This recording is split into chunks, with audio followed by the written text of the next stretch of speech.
बिस्मिल्लाहिर्रहमानिर्रहीम।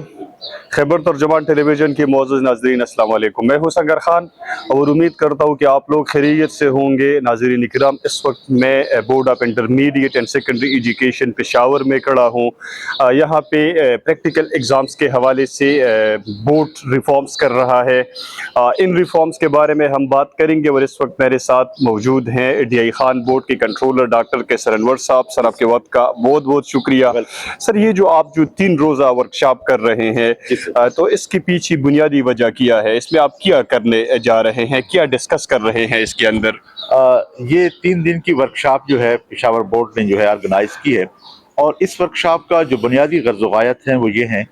कि हमारा जो प्रैक्टिकल एग्जामिनेशन का सिस्टम चल रहा है एग्जिस्टिंग जो था, इसमें कैसी रिफॉर्म लाए जाएं कि हम मैट्रिक के लेवल पर और इंटरमीडिएट के लेवल पर इस इम्तिहान में, इस इम्तिहानी सिस्टम में प्रैक्टिकल के हवाले से कौन सी बेहतरी ला सकते हैं। तो इसके लिए 8 बोर्डों से जो सब्जेक्ट एक्सपर्ट्स हैं उनको बुलाया गया है, जिसमें फिजिक्स, केमिस्ट्री, बायोलॉजी और कंप्यूटर साइंस के जो एक्सपर्ट हमारे पास प्रोफेसर हैं, सब्जेक्ट स्पेशलिस्ट हैं और साइंस टीचर्स यहाँ पर मौजूद हैं। और उन्होंने इन मसाइल का, कल भी हमारी ये वर्कशॉप हुई जिन्होंने उन्होंने खुद इंटेलिजेंस को ऑब्जर्व किया कि कौन कौन से प्रॉब्लम हमारे एग्जिस्टिंग सिस्टम में चल रहे हैं। फिर एक सेशन मैंने वहाँ पर कंडक्ट किया जिसमें हमने कहा कि ये प्रॉब्लम्स तो आपने आइडेंटिफाई कर लिए हैं, अब इनको हम रिजॉल्व कैसे करेंगे वो भी आप जानते हैं। सर, हमारे नाजरीन को उन बुनियादी चैलेंजेस, उन बुनियादी रुकावटों, उन बुनियादी मुश्किलात के बारे में बताइए जो आपने कल डिस्कस की है और जो आप प्रैक्टिकली आपके सामने आते हैं, वो कौन से है वो मसाइल? वो मसाइल ये हैं कि प्रैक्टिकल का जो एग्ज़ाम है वो उसकी जो सही रूह है वो उस तरह से नहीं हो पा रहा था कि चूँकि हमारे पास जो बच्चे होते हैं और उनकी जो असेसमेंट होती है वो कम वक्त में नहीं हो पा रही। तो इसके लिए जो हमारा फेडरल बोर्ड है उसने अल्टरनेटिव टू प्रैक्टिकल की तरफ वो चले गए हैं। तो हमारे जो खैबर पख्तूनख्वा के जो वो हैं, हमारे जो चेयरमैन साहबान हैं, इनकी आपस में मीटिंग हुई और प्रोफेसर नसरुल्लाह खान साहब की जो सरबराही में ये चीज़ तय हुई कि हम एक ऐसी वर्कशॉप का इनेकाद करते हैं जिससे हमारा सब्जेक्ट एक्सपर्ट ही हमें वो चीज़ गाइड करें कि हमने किस तरह से इनको रिफॉर्म करना है। तो आज दूसरा दिन है, इसी सिलसिले में हमारा जो प्रोग्राम जारी है और ये इसका जो एक डिज़ाइन होगा वो हमारे यही सब्जेक्ट एक्सपर्ट ही इसको तयन करेंगे कि हमने फ्यूचर में उन मसाइल से किस तरह से नबर आजमा होना है जो हम माजी में फेस कर रहे हैं और किस तरह से हम बेहतरी की तरफ जा सकते हैं कि हमारा जो प्रैक्टिकल एग्ज़ाम है, चाहे वो फिज़िक्स के हवाले से है, केमिस्ट्री के हवाले से है, बायोलॉजी के हवाले से है या कंप्यूटर साइंस के हवाले से है, जिसमें जो हमारे स्टूडेंट्स हैं उनकी प्रॉपर उसमें लर्निंग हो और वो आगे की मंजिल की तरफ गामजन हो सके। सर, इसमें अब आजकल प्रैक्टिकल के कितने मार्क्स दिए जाते हैं? जी हाँ,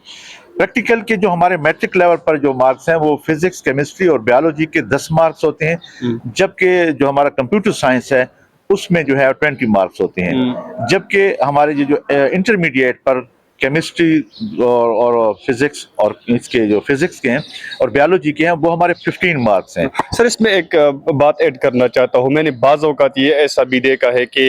एक बच्चा या बच्ची एब्सेंट भी होती है, प्रैक्टिकल जाती भी नहीं है और फिर भी उसको 10 या 9 मार्क्स दिए जाते हैं। तो इसको आप कैसे टैकल करेंगे? ये जो एग्जामिनेशन के अंदर, ये प्रैक्टिकल एग्जाम्स के अंदर ये जो करप्शन है, ये जो करप्ट माइंडसेट है इसके पीछे, तो इसको आप कैसे टैकल करेंगे? ये आमतौर पर ऐसे हो जाता है कि हमारे पास बच्चे आए हुए होते हैं और उनकी तादाद ज़्यादा होती है और इसमें बोर्ड इंतज़ामिया जो है अपने तौर पर उनके ग्रुप्स हम बनाते हैं कि एक ग्रुप पहले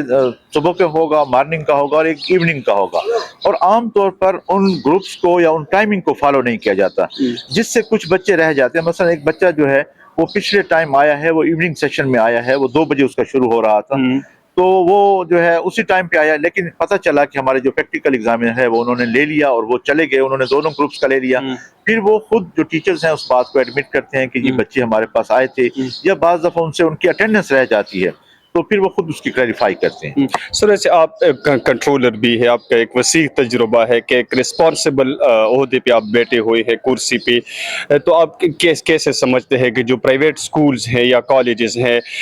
इनके बच्चों को अक्सर औकात नंबर्स दिए जाते हैं, जैसा कि मैंने जिक्र भी किया कि एब्सेंट भी रहते हैं तब भी मार्क्स दिए जाते हैं, इन असातिज़ा को गिफ्ट्स दिए जाते हैं, इनको पैसे भी दिए जाते हैं, और ये एक हकीकत है।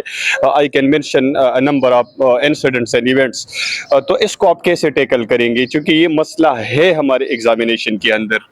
یہ جس طرح سے ہم آلٹرنیٹو ٹو پریکٹیکل کی طرف جا رہے ہیں تو اس میں یہ مسائل انشاءاللہ نہیں رہیں گے، کیونکہ اس میں پراپر ایک پیپر ہوگا اور جو باقاعدہ SLO بیسڈ ہوگا، اور وہ پریکٹیکل کی جو ہماری ضروریات ہیں ان کو وہ پورا کر رہا ہوگا، اور وہ ان کے لیے اساتذہ کے لیے بھی یہ ضروری ہوگا کہ وہ سال کے شروع سے ہی جب وہ اپنے کورس کانٹینٹ کو شروع کریں گے تو وہ بچوں کو نہ صرف اپنی تھیوریٹیکل ورک کراتے رہیں گے بلکہ پریکٹیکل ورک بھی ساتھ ساتھ ہوتا رہے گا۔ سر اس کا انسپیکشن کون کرے گا؟ جب آپ میں ایک آفس میں بیٹھا تھا تو یہ ڈسکشن ہو رہی تھی کہ اسکول کے جو اساتذہ کرام ہے، خواہ وہ گورنمنٹ کی ہے خواہ وہ پرائیویٹ اسکول کالجز کے اساتذہ کرام ہے، وہ خود دلچسپی نہیں لیتے ہیں پریکٹیکل کے ایگزامینیشن میں، ان کے پاس وہ اکوپمنٹ بھی بعض اوقات نہیں ہوتے، اور اگر ہوتی بھی ہے تو وہ صرف سٹورز میں پڑے ہوتے ہیں،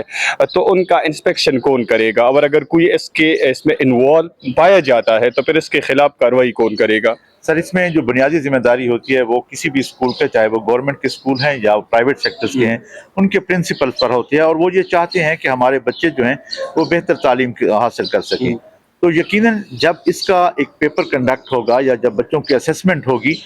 تو جب تک ان کو بہتر طریقے پر ان کی لرننگ نہیں ہوگی اور جو ریکوائرڈ سٹینڈرڈز ہیں ان کو فالو نہیں کیا جائے گا تو بچہ اس میں پراپر طور پر اس کو پڑھ نہیں سکے گا اور اس کو پیپر کو اٹیمپٹ نہیں کر سکے گا۔ تو اس کی جو مانیٹرنگ سسٹم ہے، اس کا جو سسٹم کی جو ریفارمیشن ہوگی وہ خود اس کی کو مانیٹر کرے گا، اور اساتذہ کے لیے، والدین کے لیے اور بچوں کے لیے یہ ضروری ہو جائے گا کہ وہ کما حق کو اسی طریقے سے ہی پڑھیں